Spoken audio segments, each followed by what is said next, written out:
Le Grand Matin Sud Radio. La vie en vrai. La vie en vrai, bah oui, parce que c'est quasiment une semaine de vacances et de repos avec le long pont qui arrive. Et ce joli début du mois de mai qui va nous faire du bien pour oublier un petit peu la pluie de ces dernières semaines. Et les restaurateurs de la région bordelaise qui se préparent à refaire le plein, j'imagine. Nous sommes avec Franck Chomès, qui est président de l'UMI, de la région, président national de l'UMI Restauration. Bonjour. Bonjour. Bon, c'est un peu le coup d'envoi là, avec ce long pont qui arrive et puis qui succède bien sûr à la fin de ces vacances scolaires et puis au 1er mai, hein, non ? C'est ça, c'est le début de la saison véritablement ou pas ?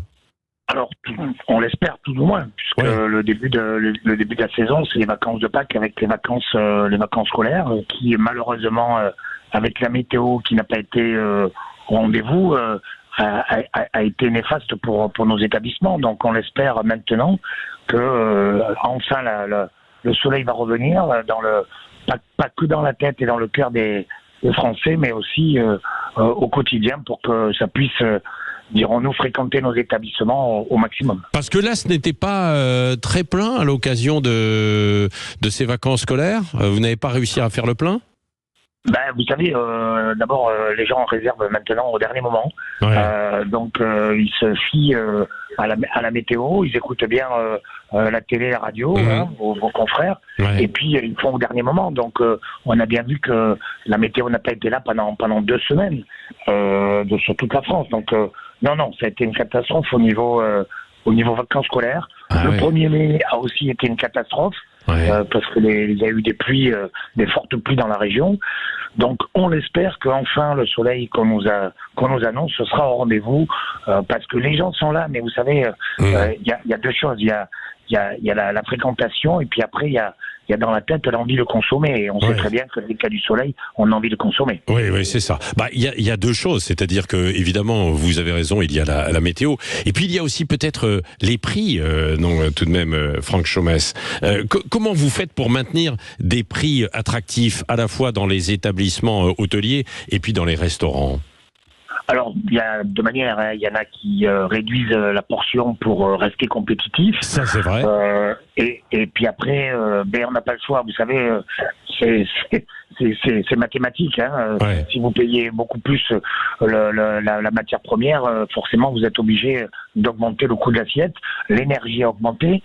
La profession va pas très bien en ce moment, pour tout vous dire. Même si on a une profession qui est assez positive. Là, on vous avoue que avec cette, dirons-nous, ce pouvoir d'achat qui a baissé, cette matière première qui a monté, l'énergie qui baisse, mais qui ne baisse pas sur nos factures. Hein. C'est pour l'instant, ça ne s'est pas répercuté sur nos factures. C'est toujours les contrats d'avant. Donc bien évidemment que on a besoin de reprendre le moral avant la saison. Donc si la météo pouvait être au rendez-vous, le soleil et que nos terrasses soient pleines, ça serait bien pour tout le monde. Oui, non mais ça c'est vrai. Est-ce que les gens, d'une façon générale, vous avez cette bonne vision, continuent d'aller au restaurant ? Parce qu'après le Covid, il y a eu un besoin, un sentiment de liberté et puis une volonté de retourner au restaurant notamment. Est-ce que ils continuent quand même d'y aller malgré les prix, ce que vous avez dit, ou est-ce qu'il y a le click and collect, c'est-à-dire qu'on va chercher son petit plat, etc., les autres services de livraison qui vous impactent et qui vous font concurrence? Oui, nous on le dénonce parce que, si vous voulez, autant pendant la Covid, c'était un moyen de rester en lien et de pouvoir se restaurer, parce qu'il y en a qui ne se font pas manger.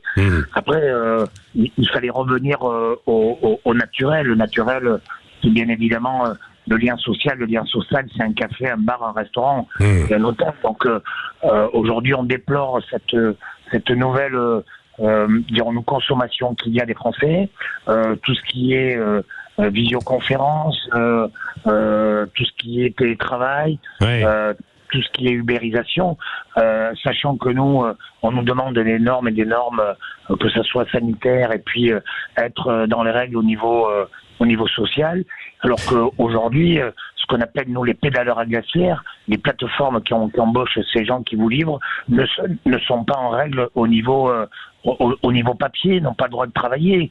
Alors on n'a rien contre eux, mais au moins qu'on les régularise, et qu'on ne contrôle pas d'un côté que de l'autre, qu'il n'y ait pas deux poids deux mesures. Ouais. Et ça, vous dites que ils ne sont pas tous en règle, quoi.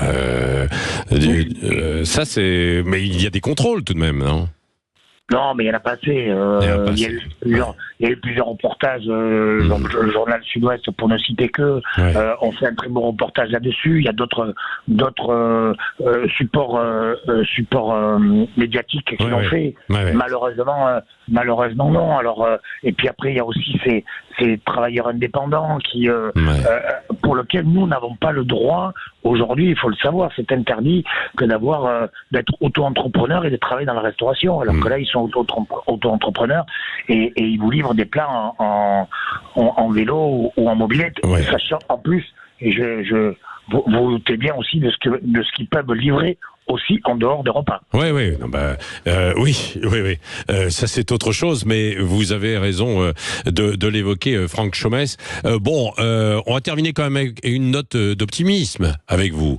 Là, pour ceux... Non mais c'est vrai. Il faut le garder, le moral, quoi. Bien sûr. Là, vous avez le sentiment qu'il va y avoir du monde parce qu'on annonce quand même beaucoup de monde sur les routes pour aller, parce qu'il va faire très beau en cette fin de semaine, que les gens vont revenir ce week, et que ça va être le véritable coup d'envoi quand même de la saison, quoi, non?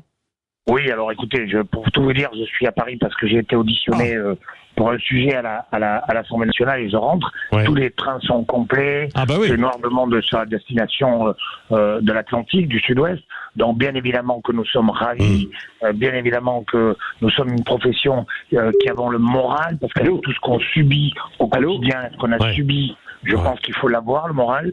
Donc bien évidemment qu'on a hâte d'avoir les gens parmi nous sur nos terrasses. C'est un mois de mai exceptionnel puisque, comme vous l'avez bien dit, avec tous ces ponts, c'est jamais arrivé depuis je sais pas combien d'années.